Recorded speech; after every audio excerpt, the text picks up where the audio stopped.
সুপ্রিয় শিক্ষার্থী এবং সহপাঠীরা, আজকে আমরা যে টপিকটা নিয়ে আলোচনা করব সেই টপিকটা হচ্ছে থার্ড কন্ডিশনালের ফর্মুলার টপিক।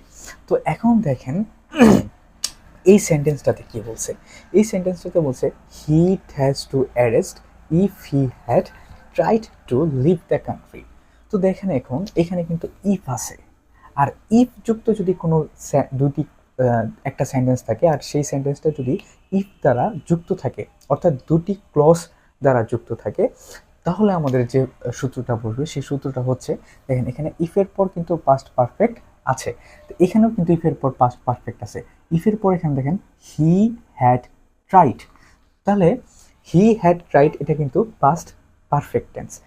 আমরা কি জানি পাস্ট পারফেক্ট টেন্সের স্ট্রাকচার হচ্ছে subject plus had plus V3। এখানেও দেখেন subject plus had plus V3 form বসছে।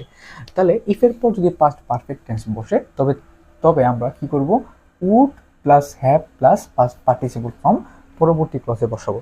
দেখেন এইটা হচ্ছে একটা ক্লজ আর এইটা হচ্ছে একটা ক্লজ। তো এখানে আমরা কি বসাবো, হির পর কি বসাবো, উড বসাবো। তাহলে দেখেন এখানে ক নম্বরে উড আছে, খ নম্বরে উড আছে। তারপর কি বসাবো, হ্যাভ বসাবো। দেখেন এখানে ক নম্বরে হ্যাভ আছে, খ নম্বরেও হ্যাভ আছে।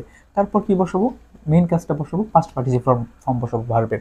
তো এখানে ভার্বের পাস্ট পার্টিসিপল ফর্ম এখানে বিন আছে, কি আছে, বিন আছে। এখানে কিন্তু পাস্ট পার্টিসিপল ফর্ম নাই। তাহলে আমাদের খ নাম্বার আনসারটা সঠিক। আর এই প্রশ্নটা এসেছিল 26তম BCS এ, খুবই ইম্পর্টেন্ট একটা প্রশ্ন। Thank you.